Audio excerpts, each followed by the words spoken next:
Bonjour à toutes et à tous. Comme vous le savez, le dérèglement climatique est en partie lié à l'activité humaine et menace notre vie sur Terre. Le monde a changé, il est temps de changer. C'est pourquoi nous allons aborder ensemble des problématiques environnementales qui impactent aussi bien notre famille que nos amis. C'est l'humanité tout entière qui est touchée par ces enjeux liés à la protection de la planète. Il suffit en effet de regarder par la fenêtre ces derniers mois pour en faire une priorité dans le traitement de l'actualité. Personne ne peut évidemment faire l'impasse sur la pandémie de Covid-19. Les maladies infectieuses qui passent de l'animal à l'homme représentent un pourcentage important des maladies nouvelles et existantes chez l'espèce humaine. C'est le cas du nouveau coronavirus à l'origine de cette épidémie. Elles peuvent provoquer des pandémies mondiales. Or, l'urbanisation croissante et la destruction des habitats naturels augmentent le risque de ces maladies. Comment ? En augmentant le contact entre les animaux sauvages et nous. Cette destruction de la biodiversité ne fait pas de distinction. Elle engendre des catastrophes, aussi bien dans les pays du Nord que ceux en cours de développement.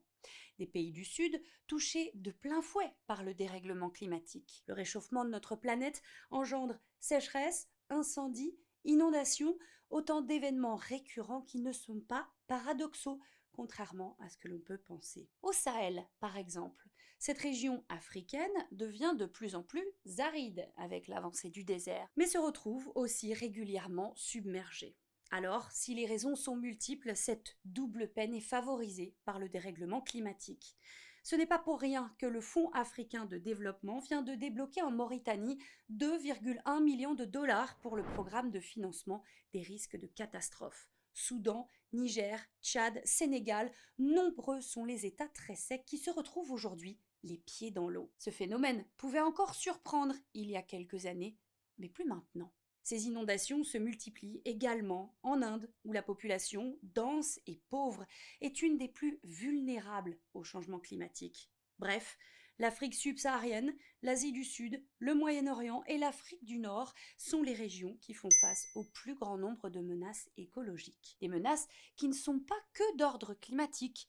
Elles sont concrétisées sur le terrain par de nombreuses pollutions. Au Liban, qui vient de subir l'explosion de plus de 2000 tonnes de nitrate d'ammonium à Beyrouth, les autorités sont pointées du doigt depuis des années pour mettre fin à l'incinération à ciel ouvert.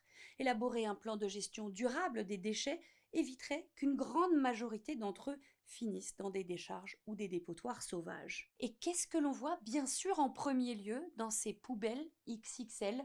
Des sacs plastiques, désormais dans le viseur de nombreux pays à travers le globe. Rappelons qu'environ 10 millions de sacs se vendent chaque minute selon l'ONU. 127 pays ont désormais une législation qui en régit l'usage. Parmi eux, 34 États africains en interdisent ou limitent la production, l'importation ou la distribution commerciale. Au Kenya, les législateurs ne plaisantent pas. Vous êtes passible d'une peine de prison si vous importez ou si vous vendez des sacs à usage unique. Vous ne faites qu'en utiliser un seul, attention à l'amende.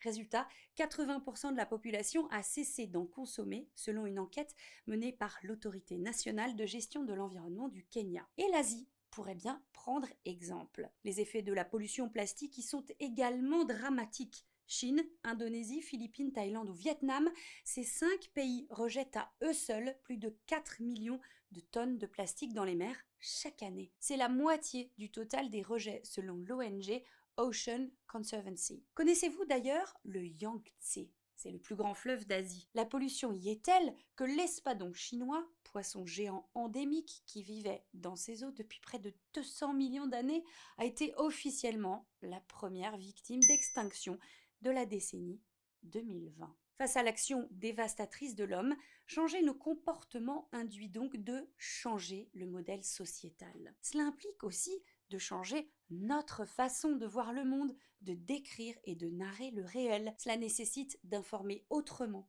Il ne faut pas hésiter à modifier les lignes éditoriales, de faire plus de pédagogie et de développer un journalisme plus constructif. Créer des espaces conversationnels pour être proche des gens peut favoriser, en temps de crise, le journalisme de service. C'est tout l'enjeu de cette formation et de cette série de supports d'e-learning.